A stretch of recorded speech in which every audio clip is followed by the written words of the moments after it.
Бейнебаянды бастамас бұрын айта кетейін. Каналға аз ғана адам жетпей тұр. Подписка басып кетсеңіздер, разы боламын. Бұл оқиға шын өмірден алынған. Жүрегіңізді тебірентетін, ойландыратын шынайы әңгімелерді осы видеодан тамашалаңыз. Айгүл 42 жасқа толғанда, өмірінің дәл осы кезеңінде тұрмысқа шығам деп ешқашан ойламаған еді. Оның жастық шағы күреспен өтті. Ерте тұрмысқа шығып, кейін ажырасып, 2 баланы жалғыз өзі өсірді. Жылдар өте келе, ол махаббаттан гөрі жауапкершілікті, армандардан гөрі шындықты таңдауды үйренді. Бірақ жалғыздық, ол бәрібір іштен жеп қояды екен. Кешкісін жұмыстан кейін үйге келгенде тыныштық тым ауыр болатын. Балалары өз өмірімен кеткен, бірі басқа қалада, бірі күн ұзақ жұмыста. Ал Айгүлдің үйінде тек теледидардың дауысы ғана. Сол кезде оның өмірінде Ерлан пайда болды. Ерлан өзінен 7 жас кіші, ашық жарқын, сөйлесе білетін жігіт еді. Олар алғашында жай ғана таныс болды. Кейін жиі хабарласып, кездесетін болды. Ерлан Айгүлге бұрын соңды болмаған сезімді қайта оятты. Сен әлі де әдемісің. Сен бақытты болуға лайықсың, дейтін ол. Бұл сөздер Айгүлдің жүрегіне тікелей жететін. Бір күні Ерлан күтпеген жерден: "Маған тұрмысқа шық", деді. Айгүл үнсіз қалды. Бұл сөзді естімегелі қанша жыл өтті. Ол айнаға қарады. Уақыт із қалдырған. Бірақ ішінде әлі де жас қыз бар еді. Сол түні ол ұйықтай алмады. Ертеңінде қызына айтты: "Анашым, 42 жаста той жасайсың ба?" деді қызы таңданып. "Несі бар? Мен де адаммын ғой." "Бірақ ол жігітке сенесің бе?" "Сенбеймін десем, тұрмысқа шықпаймын ғой." Ұлы болса тіпті ашуланды. "Ана, ол сен үшін емес, ақшаң үшін жүр." Бұл сөз Айгүлдің жүрегіне тиді. Бірақ ол өз шешімінен қайтпады. "Мен өмір бойы бәрің үшін өмір сүрдім. Енді өзім үшін өмір сүргім келеді", деді ол. Сол күннен бастап тойға дайындық басталды. Ресторан таңдалды. Қонақтар тізімі жасалды. Көйлекке арнайы дизайнер табылды. Айгүл бәрін ең жақсысын қалады. Өйткені бұл оның өміріндегі кешігіп келген, бірақ ең маңызды той еді. Шығын күн сайын өсіп жатты. 10 миллион, 20 миллион, 30 миллион. Ақыры 40 миллионға жақындады. Құрбылары таң қалды. "Айгүл, бұл тым көп емес пе? Бір рет жасаймын ғой, есте қалсын", деп күлімсіреді ол. Бірақ іштей бір нәрсе мазалай бастады.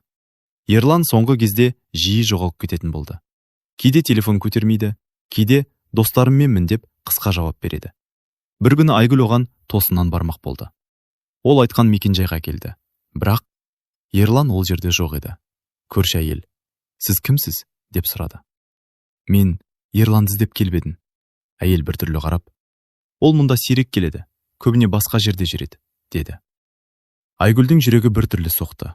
Сол сәтте оның ішінде алғашқы күдік оянды. Сол кеште Ерлан өзі хабарласты. Даусы көңілді: "Сағындым сені." Айгүл үндемей қалды.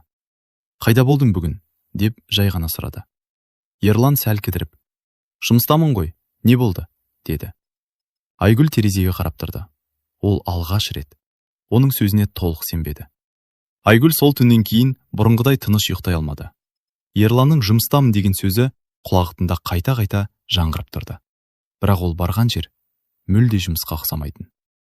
Бір түрлі сезім ішін кеміре берді. Таңертең ол бәрін ұмытуға тырысты. "Мүмкін өзім артық ойлап жүрген шығармын", деп өзін. Бірақ күдік бір кірсе оңай шықпайды екен. Тойға дайындық жалғасып жатты. Ресторанмен келісім жасалды. Асаба таңдалды. Әншілерге алдын ала төлем берілді. Ақша судай ағып жатты. Сол күні Ерлан келіп: "Айгүл, бір көмегің керек еді", деді. "Қандай?" "Досың қиын жағдайға түсіп қалыпты. 2 миллион керек. Уақытша ғана. Тойдан кейін қайтарамыз." Айгүл бір сәтке ойланып қалды. "Неге өзің бермейсің? Менің ақшам қазір айналымда. Сен түсінесің ғой", деп жымиып қойды Ерлан. Осы сөз Айгүлге біртүрлі естілді. Бірақ ол тағы да үндемеді. Сенгісі келді. "Жарайды", деді ақырында. Сол күні ол ақшаны берді. Кешке құрбысы Гүлмира келді. Олар ас үйде шай ішіп отырды. "Айгүл, сен шынымен бақыттысың ба?" деп сұрады ол бір кезде. "Неге сұрап отырсың?" "Білмеймін. Соңғы кезде сен өзгеріп кеткен сияқтысың." Айгүл күрсінді. "Гүлмира, мен қорқам." "Неден?" "Қателесуден. Бірақ тоқтай да алмаймын." Гүлмира біраз үнсіз отырды да: "Сен оның өткенін білесің бе?" деді. "Айтқан, бұрын бір қызбен жүрген. Тек жүргенін бе, әлде нені меңзеп тұрсың? Гүлмира телефонын алып. Мен бір таныс арқылы сұрастырдым. Айгүл, ол бұрын үйленген, деді. Айгүлдің қолындағы кесе сәл дірілдеп кетті. Не? Я, ресми некеде болған, бірақ сенге айтпаған. Бөлмеде үнсіздік орнады. Айгүлдің басы айналып кеткендей болды. Мүмкін бұл басқа Ерлан шығар, деді әлсіз дауыспен. Жоқ, сол өзі. Тіпті ажырасқанына да көп болмаған сияқты. Айгүл орнынан тұрып, терезе алдына барды. Жүрегі қатты соғып тұр. Ол бірден Ерланға хабарласты. Сен бұрын үйленгенсің бе? Деді бірден. Телефонның ар жағында үнсіздік. Бірнеше секунд. Кім айтты? Деді Ерлан баяу ғана. Осы жауаптың өзі бәрін айтып береді. Айгүлдің көзіне жас келді. Неге айтпадың? Айтқың келді, бірақ қорықтым. Сені жоғалтып алам деп. Бұл жай нәрсе емес қой. Ол өткен өмірім, қазір бәрі бітті. Мен сені жақсы көрем. Айгүл көзін жұмды. Ол не істерін білмеді. Бір жағында күдік, бір жағында үміт. Неге дәр қазір шығып жатыр бәрі? Тойға аз қалғанда, деп сыбырлады ол. Ерлан даусы жұмсарып, Айгүл, сен маған сенуің керек. Біз бәрін жаңадан бастаймыз, деді. Айгүл жауап бермеді. Телефонды баяу өшірді. Сол сәтте оның ішіндегі сенім алғаш рет қатты шайқалды. Ал дастархан үстінде жатқан тойдың келісім шарттары, чек пен төлем қағаздары оған бір түрлі көрінді. Айгүл сол түннен кейін мүлде өзгеріп кетті. Сырт көзге бәрі бұрынғыша. Жұмысына барады, тойдың мәселелерін шешеді, қонақ тізімін тексереді. Бірақ ішінде бір нәрсе сынса, оны жамап алу оңай емес екен. Ерланмен сөйлескен сайын оның әр сөзі енді тексеріліп тұрғандай сезілді. Ол бәрін өткен өмірім деп қысқа қайырды, кешірім сұрады, жағдайды түсіндіруге тырысты. Бірақ Айгүлдің жүрегінде бір сұрақ қайта-қайта жаңғырып тұрды. Неге бәрі менен жасырылды? Тойға 2 апта қалды. Сол күні таңертең Айгүлге бейтаныс нөмірден хабарлама келді. Сен Ерланды жақсы танимын деп ойлайсың ба? Олай емес. Айгүл бірден жауап берді. Сіз кімсіз? Біраз уақыттан кейін қоңырау шалды. Телефонның ар жағында әйел дауысы. Мен Ерланның бұрынғы әйелімін, деді ол. Айгүлдің демі ішіне тартылып кетті. Неге хабарласып тұрсыз? Себебі сенің де алданғаныңды қаламаймын. Айгүл үнсіз қалды. Әйел жалғастырды. Ол сенімен тек бақыт үшін емес. Оның қарыздары бар, үлкен қарыз. Сол үшін жаңа өмірді сенің есебінен бастағысы келеді. Айгүл орнынан тұрып кетті. Бұл дәлеліңіз бар ма? Деді ол әрең. Бар. Егер қаласаң кездесеміз, бәрін көрсетем. Сол күні кешке олар кафеде кездесті. Әйелдің қолында құжаттар, скриншоттар, аудио жазбалар болды. Айгүл оларды үнсіз қарап шықты. Әңгімелер, ақша сұрау, басқа адамдармен келіссөздер, бәрі біртіндеп жиналған дәлелдер. Ең сорақысы, Ерланның бірнеше адамнан қарыз алғаны анық көрінді. Айгүлдің қолы дірілдеп кетті. Ол менмен де солай ма? Деді сыбырлап. Әйел оның көзіне тік қарап. Иә, сен оның соңғы үміті сияқтысың. Той ол үшін жай ғана мүмкіндік. Айгүлдің ішінде бірдеңе үзіліп кеткендей болды. Ол ұзақ үнсіз отырды. Кафедегі адамдардың дауысы алыстан естілгендей болды. Неге маған айтасыз мұның бәрін? Деді ол ақырын. Әйел күрсінді. Мен де бір кезде сен сияқты сенгенмін. Сондықтан басқа елдің дәл сол қателікті қайталағанын қаламадым. Айгүл орнынан тұрды. Қолындағы қағаздарды ұстап тұрып, рахмет, деді ғана. Үйіне қайтқан жолы ұзақ көрінді. Көліктің терезесінен сыртқа қарап отырып, оның ойында тек бір нәрсе болды. Енді не істеймін? Сол кеште Ерлан қайта хабарласты. Қайдасың? Көрсеміз бе? Деді ол әдеттегідей көңілді үнмен. Айгүл бір сәт үнсіз тұрды. Сосын баяу ғана. Кел, сөйлесетін нәрсе бар, деді. Дауысы тыныш еді, бірақ ішінде үлкен дауыл басталып жатқан. Той күні жақындаған сайын Айгүлдің ішіндегі сезімдер аралас болып кетті. Бір жағынан бәрі дайын, екінші жағынан жүрегінде тыныштық жоқ. Ерланмен сол әңгімеден кейін олар ашық сөйлесті. Ол бәрін жоққа шығарған жоқ, бірақ толық шындықты да ашпады. Сен мені түсінбейсің деген ғана. Айгүл сол сәтте бір шешімге келген еді. Ол бәрін көзімен көрмей, толық сенбейді, бірақ тойды тоқтатпады. Бұл менің соңғы шешімім болуы мүмкін деп ойлады ол. Салтанатты күнде келіп жетті. Үлкен ресторан, жарық шамдар, әдемі безендіру, музыка, қонақтар толы зал. Айгүл ақ көйлекте айнаға қарап тұрды. Өзін бұрынғыдан да үлкен, бірақ біртүрлі шаршағандай сезінді. Анашым, сен керемет көрініп тұрсың, деді қызы. Айгүл жай ғана күлімсіреді. Ішінде қуаныш та бар, қорқыныш та бар. Той басталды. Асаба сөз алып қонақтарды қарсы алды. Музыка ойнап, би басталды. Қонақтар мәз-мейрам. Ерлан да сырттай өте бақытты көрінді. Бірақ Айгүл оның көзін бақылап отырды. Бір сәтте Ерлан сыртқа шығып кетті. Айгүл байқамай қалмады. Ол жай ғана соңынан ерді. Дәлізде жартылай жабық есік жанында Ерлан біреумен телефонда сөйлесіп барды. Дауысы төмен, бірақ ашулы еді. Жоқ, мен бәрін реттеп жатырмын. Сабыр ет. Ақша тойдан кейін түседі. Айгүл тоқтап қалды. Қолдары суып кетті. Ол есікке жақындап, тыңдап тұрды. Ерлан жалғастырды. Бүгін бәрі шешіледі. Маған уақыт беріңдер. Осы сөздерді естіген Айгүлдің жүрегі ауырлап кетті. Ол жайлап кері шегінді. Залға қайта кірді. Бірақ енді музыкада, адамдар да оған бөтен сияқты көрінді. Той ортасына қарай асаба қонақтарды көтеріңкі көңіл күйге шақырып, құттықтаулар басталды.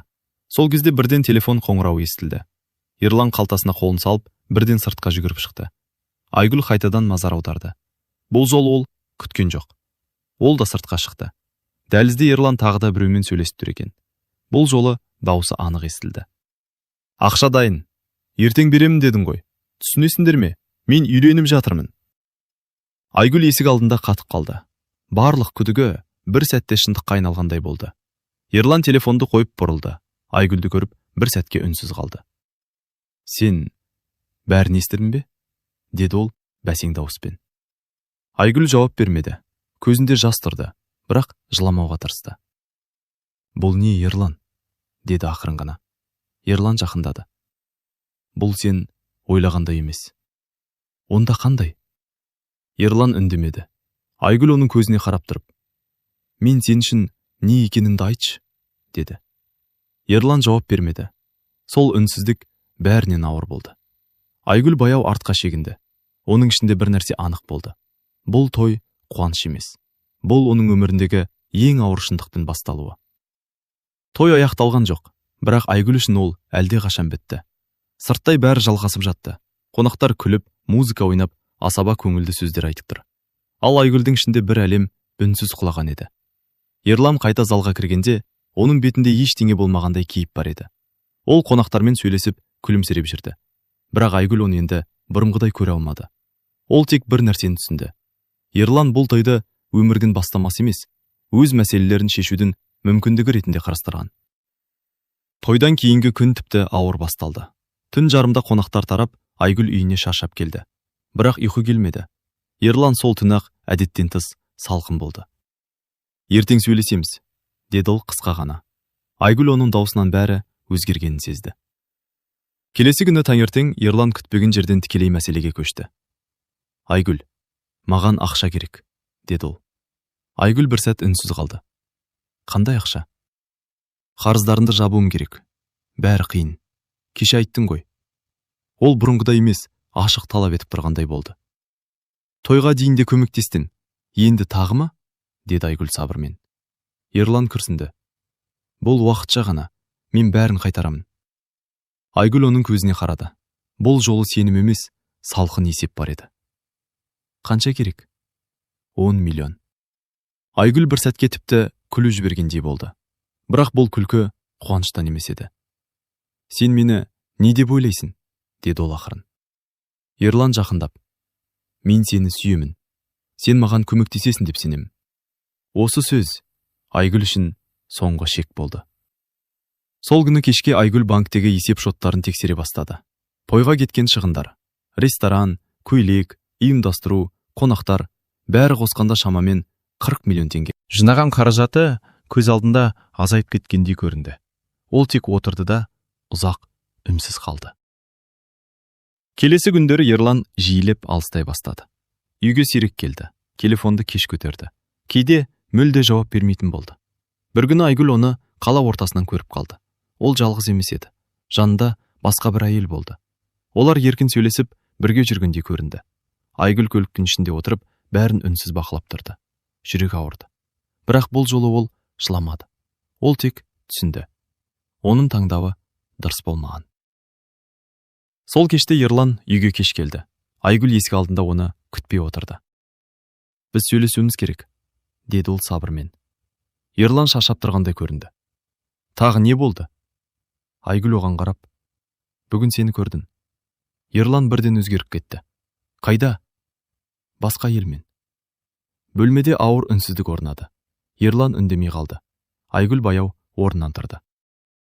Бәрі түсінікті, деді ол жай ғана. Сол сәтте ол шешім қабылдады. Енді күту де, сену де жоқ. Тек шындық қана қалды. Айгүл сол түні ұйықтамады. Үй іші бұрынғыдай тыныш болғанымен, бұл тыныштық енді ауыр еді. Кеше ғана үміт пен сенімге толы болған өмірі бүгін мүлде басқа шындыққа айналды. Ерлан таңертең ештеме болмағандай киініп, сыртқа шығуға дайындалды. Айгүл оны тоқтатпады. Ол тек есік алдында тұрып, бітті, деді жай ғана. Ерлан тоқтап қалды. Не бітті? Біз. Ерлан бір сәт үнсіз тұрды, бірақ бұл жолы ол ештеңе дәлелдеуге тырыспады. Сен өзің шештің, деді ол салқын дауыспен. Айгүл басын изеді. Иә, мен шештім. Ерлан есікті жауып шығып кетті. Сол сәтте Айгүлдің өміріндегі соңғы байланыс үзіліп тынды. Келесі күндері бәрі біртіндеп орнына келе бастады. Айгүл банк есептерін қарап шықты. Шығындар шынымен де ауыр еді. 40 миллион теңге тек тойға емес, сенімге де кеткендей болды. Балалармен сөйлесті. Басында олар ренішпен қарады. Олы тіпті ұзақ уақыт үндемей жүрді. Бірақ уақыт өте келе олар анасының жағдайын түсіне бастады. Анашым, сен біз үшін бәрін жасадың. Енді өз өміріңді де ойла, деді қызы бір күні. Бұл сөз Айгүлге күш берді. Айгүл өз жұмысына қайта көңіл бөле бастады. Бұрын кейінге қалдырған жоспарларын іске асыруға кірісті. Жаңа мақсаттар қойды. Өзін қайтадан тапқысы келді. Ол енді бір нәрсені анық түсінді.